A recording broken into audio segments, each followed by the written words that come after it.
Nel 2026 il Veneto, secondo una stima, crescerà dello 0,8% dopo lo 0,5% del 2025, un dato che conferma la tenuta dell'economia regionale nonostante un contesto internazionale ancora incerto e un export in lieve flessione.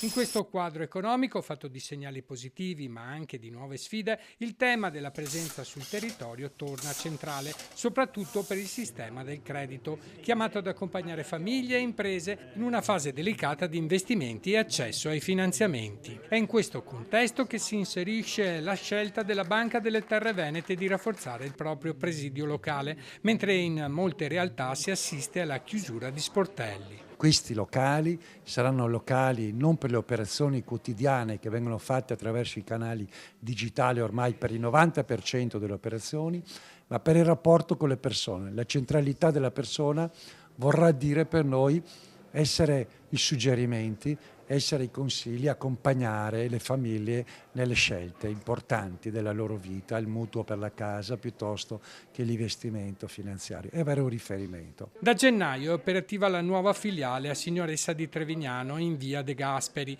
trasferita da Musano. Spazi più ampi e servizi rinnovati, un intervento che si inserisce nella strategia di consolidamento territoriale dell'istituto. L'obiettivo dichiarato è mantenere un rapporto diretto con la clientela in un momento in cui crescono le richieste di credito, in particolare da parte di giovani imprenditori e di giovani coppie per il mutuo prima casa. Quest'anno la banca ha erogato circa 490 milioni di euro di nuovo credito, di cui circa 210 milioni nei confronti dei privati e il resto nei confronti delle imprese, sia imprese di piccole dimensioni, ma abbiamo anche qualche cliente di dimensioni importanti. Lo stock di crediti finali nel bilancio della banca ha superato i 2 miliardi di euro. L'abbassamento dei tassi di interesse, l'allungamento anche delle scadenze dei mutui, le condizioni che sono insomma direi piuttosto vantaggiose che noi mettiamo a disposizione hanno consentito a molti giovani